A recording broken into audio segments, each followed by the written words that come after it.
This is India, a country that is just as often loud, raucous, and wonderfully unpredictable as it is sublime. Home to 5 million street food carts, 10 million more chai stands, and 200 million horns. This is Meherwan Irani, former car salesman turned James Beard-nominated chef and restaurateur.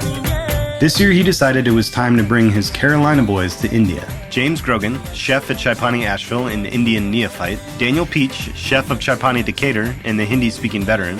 And yours truly, Michael Files, tasked with filming these madmen as they hit 10 cities in 11 days. By planes, trains, and cycle rickshaws, eating everything in sight along the way. So sit back and enjoy the ride. This is Chai Pani's Cutting Chai.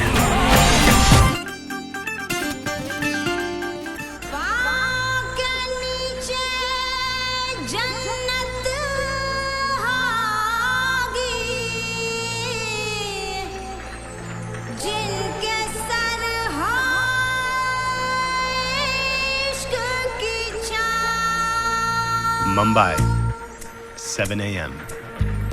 Straight off a 16-hour flight with hardly a wink of sleep, we say hi to our fearless neighbors and jump right into our prime directive to begin the search for that most elemental item of the Indian street food universe, a hot cup of chai. I remember we said, hey, take us where there's a lot of stuff going on. We want to get some chai. We want to go a place where we can do some shopping. And I kept saying, bazaar, take us to a bazaar. Right. And where did we end up? At the mall. The mall. All right, so we're getting chai at the coffee bean. Strike one. I was just saying that this is a part of India too. Like, for better for worse. This is where India wants to go. It's still uniquely Indian. Like, it's been like 10 minutes. Everything's only people here. That's like terrible. It's teabag food. Finally, Daniel drags us out of the mall and is determined to find a cup of chai. So he spots this chai little stall at a corner across the street. What I loved about this little corner was it was almost a microcosm of India right in the street corner.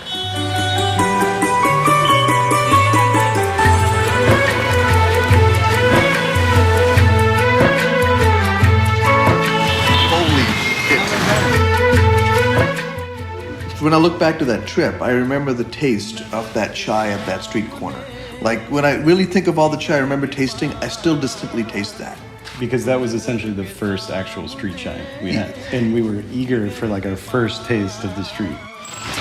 It's amazing. I'm going to take a second here to talk about what chai means to India. It's literally the lifeblood of India.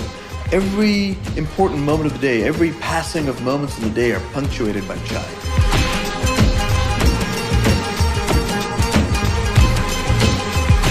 And it's just a moment enhancer in a way. It's a way to just be doing something. It's not to get caffeinated up. It's not really to get energy. It's just what you do. It's kind of interesting because Indians didn't drink chai before the British came. The British came to India and they put tea plantations there. It's not until probably 20th century, early 20th century, that Indians started drinking chai the way they do. And now anywhere you go, any time of day, you will get chai. Later that day, we found this amazing chai at Juhu Beach. The chai was incredible. And what made it amazing was that the milk was treated with almost the same care as a James Beard award-winning chef would give to any product. It tasted not just more milky, but as if the milk itself was like richer, like milkier. And I noticed that he had his container of milk sitting out there in a very, very low heat. And it looked like it had been reducing all day, almost like a stock. They were in fact condensing the milk, and it was just amazing. Favorite cup of chai was outside of this place called Veda in Delhi. And this dude had this weird contraption where it was like an espresso machine, like you see milk with. That blew our minds. I really think you could bring a Zamboni to India, and if they had no idea what it did, they'd figure out how to make chai out of it. And the guy offers a cup to Daniel, and Daniel's like, no, we just ate, we're full. And he says, no, there's no charge for this. I just want you to try it. And that's almost unheard of in India. I mean, as gracious and as generous as a country as we are, we're still pretty good businessmen. This guy was so proud of his, again, technique with chai, which is completely different from anything we'd ever seen before. Every moment is better with a cup of chai.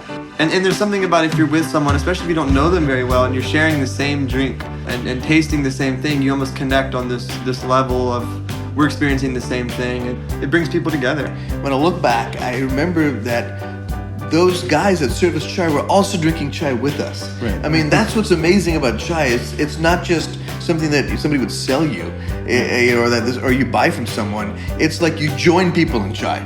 So when you go to order chai in India, they'll ask you, do you want a full chai or a cutting chai? And what they mean is, do you want to cut the chai into 2 parts and share it so that 2 people can save some money and get chai for the price of 1? When you're having a cup of chai, you're always joining somebody else that's having a cup of chai. Right.